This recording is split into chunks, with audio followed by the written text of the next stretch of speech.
background? Are you a filmmaker? Are you a musician?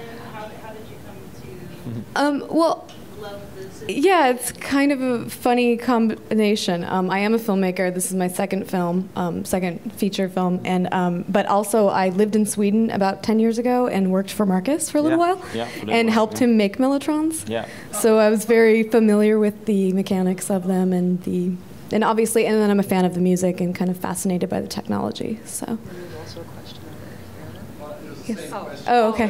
What inspired you to do? I mean, this is Yeah. bizarre, esoteric thing. Right. For most of us, it's not, but for the music world and for the world in general. I think that's what it is that I'm kind of inspired by music type of documentaries. That's what I've done in the past, and I like things that are associated with big pop cultural things, but then are kind of on the sidelines. And I think the Mellotron very much is because, most people, if I tell them I'm making a movie about the Mellotron, they say, what's the Mellotron? But most of them have actually heard of Mellotron. If you say Strawberry Fields Forever or, Nights in White Satin. My wife has the same question. Right. Yeah, so I think I also think that beyond that, though, it's a really interesting story, and I think that Harry Chamberlin is really an inspiring guy, and just his vision and the fact that he was just tinkering at home and created this idea, and it's really impressive to me. So I just thought it was an amazing subject. There's a couple over here. Oh, sure. One question: how long did it take for you to put that film together? I guess 3 years. Almost 4. Yeah, but not entirely. Yeah. From the time you started shooting. Yeah. Till it came out. It was fun. Brian was really sweet. We took a Mellotron over to his house. Brian Kehoe was kind enough to bring his Mellotron over for us. Yeah, he was like, "Thank you for the Mellotron." Brian's like, "Just lending it to you." Do you have more to say about Brian?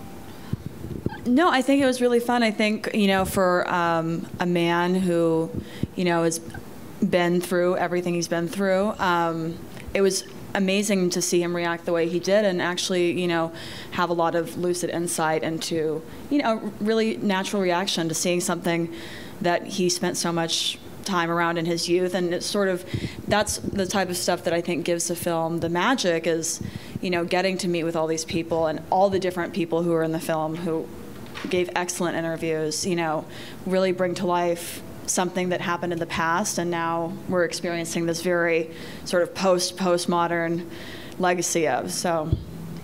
Yeah, actually, I have to say that while Amin's sponsorship is Apple, mine should be M Audio or something like that, because every guy I go and meet, they're like, I haven't played a Mellotron in 20 years, but yesterday I bought these since you were coming, and I've been playing with them, and it's awesome, and I'm going to buy it again.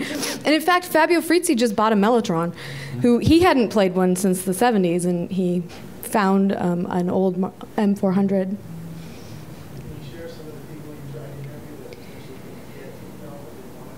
Yeah, that's a good question, because obviously, there's a lot of big players and, some faces are missing. But, I tried to get Rick Wakeman and Robert Fripp, both of which were, very nice, didn't really want to be involved. Fripp particularly was so helpful. He introduced me to Ian McDonald, but he was really like, I was associated with the Mellotron too much. I'm making new music now. I want to, think about what I'm doing in the present and the future and not about the past. And so, obviously you have to kind of respect people. What happened to the gentleman who had stolen the idea? Oh, Bill Franzen? He apparently disappeared. Yeah. Yeah.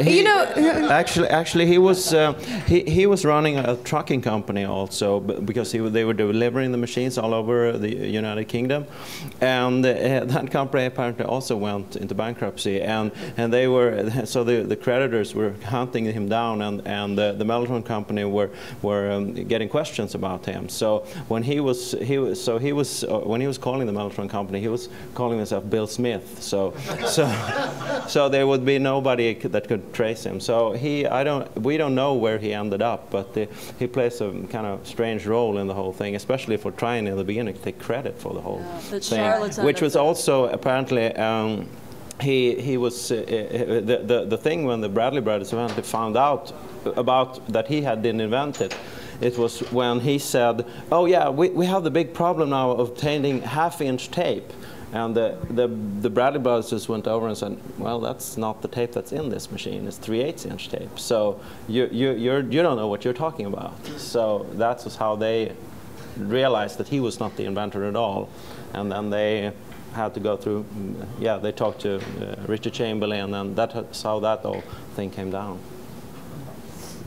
Markus, what is the retail of the Mellotrons you're selling, and how many units have you sold? It's selling for $6,800 in a flight case, and it's I have made about 110 now of them, including the dual manual ones that I also make, which is called the Mark 7, and it's the basic principle of the little 400 with tape frames in it. And but it's just two manual machines. So you have the two manuals next to each other, as opposed to Hammond, where you have them on top of each other, because the tape frames are would be in the way of each other.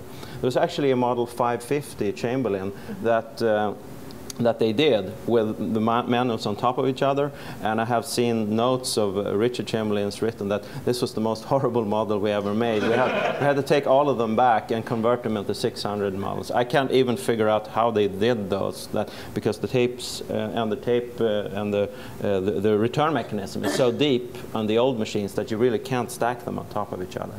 But apparently that was another one of Harry's goals, to have a Hammond-style looking machine, because he went on and did his flagship model was the Riviera that you could see briefly in the film, with all these buttons above the keyboards and two tiers of keyboards above each other, where there was a 35 keyboard and a 25 keyboard, and then another set of those 35, 25 on top of that, which is a mechanical nightmare. I mean, you can't even adjust the lower keyboard without flipping the top keyboard over, including the whole mechanism with all the motors and the flywheel and the capstan, and the whole shit has to flip over like that. It's just I worked on all of those. He built 4 of those, I think, and they're just There's just a couple of them. Yeah, and there's just a nightmare.